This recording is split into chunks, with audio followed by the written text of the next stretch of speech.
Hey everyone, welcome back. We're going deep today, diving into some pretty out there stuff. Oh, yeah. We're going to be looking at the whole idea of claiming homes free and clear. Free and clear. Which, yeah, I know, sounds a little crazy, right?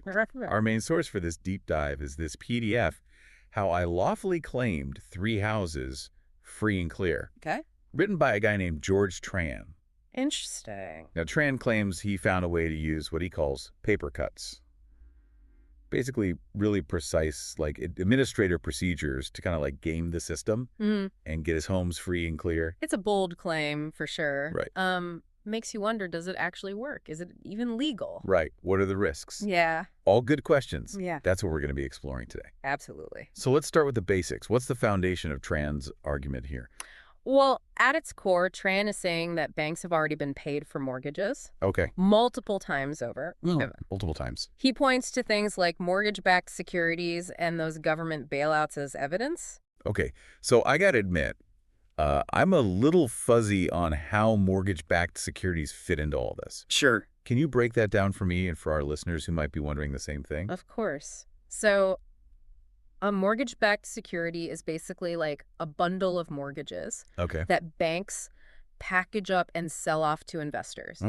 These investors then get a portion of all those mortgage payments. I see. It's a way for banks to free up capital and then, keep lending more money. Right.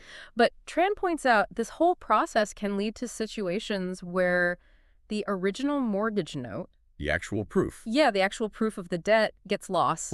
Or it becomes like incredibly difficult to track. So you're saying because these notes are being like tossed around between investors, Right. it's not always clear who can actually foreclose on a property. Exactly. And then on top of that, you have to add in all those government bailouts that happened back in 2008. Oh, yeah. Tran's argument is that through these bailouts, banks basically got compensated again for mortgages that they might not even have the right to collect on anymore. So he's saying homeowners are making payments on debts that have already been paid off. Essentially, yes. He even cites a Federal Reserve publication Really? called Modern Money Mechanics Okay. as evidence for this theory. Interesting. Modern money mechanics, huh? Yeah. Got to look into that one. It's an interesting read for sure.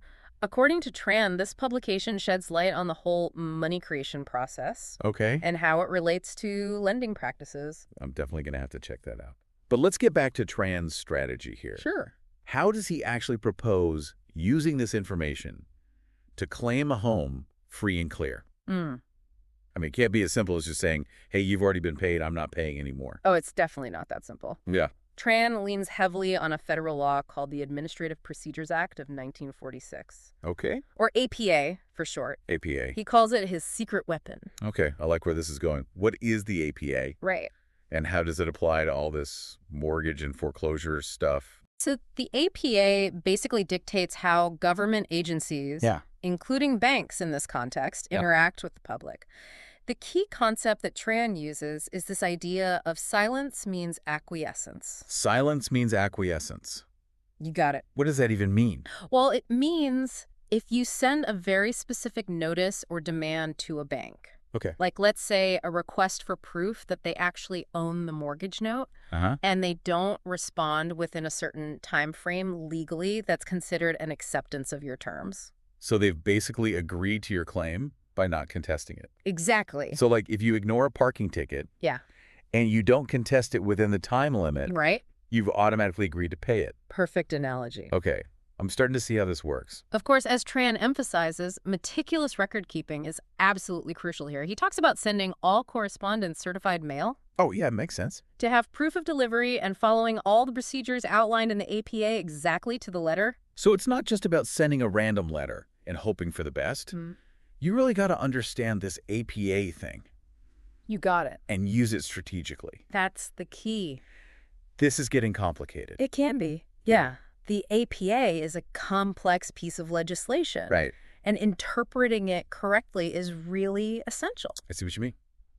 Okay, so how does Tran connect this APA strategy to actually challenging a bank's right to foreclose? All right, so remember, if a bank can't produce that original mortgage note because it's been sold, lost, or just tangled up in the whole mortgage-backed securities mess, Right. they arguably don't have the standing to foreclose. They have to prove they're the rightful owner of that debt. It's like trying to repossess a car you've already sold, right? Exactly. You wouldn't have the legal right to do that. Nope. But wait, how often do banks actually lose track of these mortgage notes?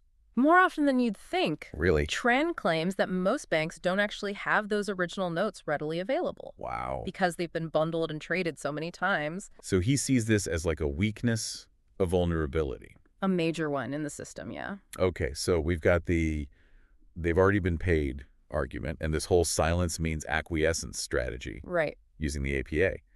But I have a feeling there's more to Tran's approach. Oh, there's definitely more. He mentioned something about the deed of trust and something called trustee power. Yeah, that's a big one. What's that all about? This is where it gets a little more complex. All right, I'm ready. But it's key to understanding Tran's whole strategy. He points out most homeowners don't really grasp what they're signing. Yeah. When they sign that deed of trust to get a mortgage, what they're actually doing is creating a trust. Okay. Where they are the grantor, they appoint a trustee. And here's the kicker.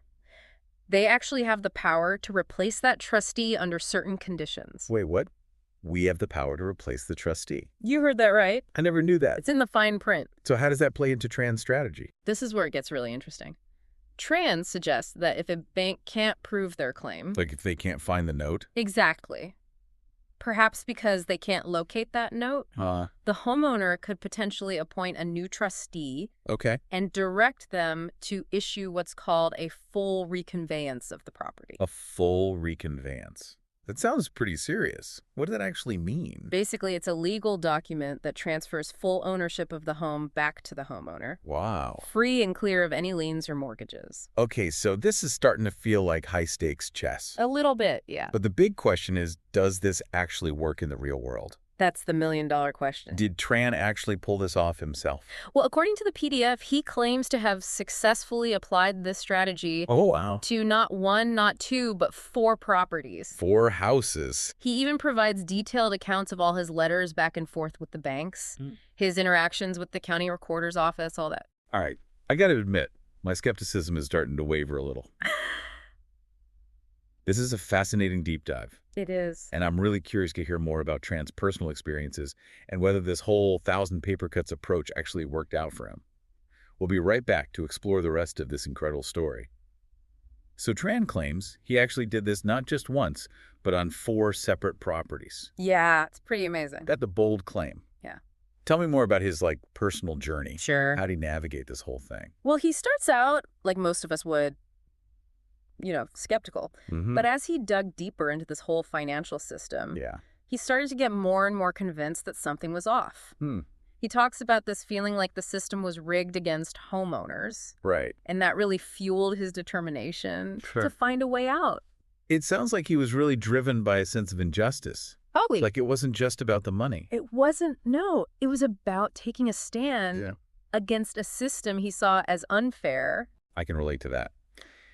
But even if you believe in something like wholeheartedly stopping your mortgage payments. Right. It seems incredibly risky. For sure. What if it doesn't work out? It's a big gamble. What are the consequences? Well, Tran acknowledges those risks, but he seems pretty confident in his approach. And according to his account, it worked. He claims he cleared the liens on all 4 properties. 4 houses. That's impressive. But let's say you managed to get your home free and clear. What about the practical stuff afterwards, like your credit score, your ability to get loans in the future? Yeah, that's a good point. Seems like this could have some serious long-term consequences. That's a really important point, and it's something a lot of people worry about.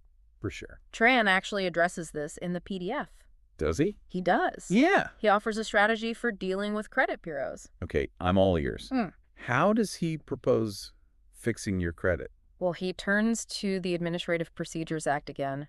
That APA. The APA. He argues you can use the APA to send a notice to the credit bureaus, disputing any negative marks related to the property. So you're basically saying, hey, this debt was legally nullified. Right. You need to update my report. Exactly. Yeah. And if they don't comply within a certain time frame, Tran even suggests threatening legal action. Really? Yeah, for damages to your credit score. Wow.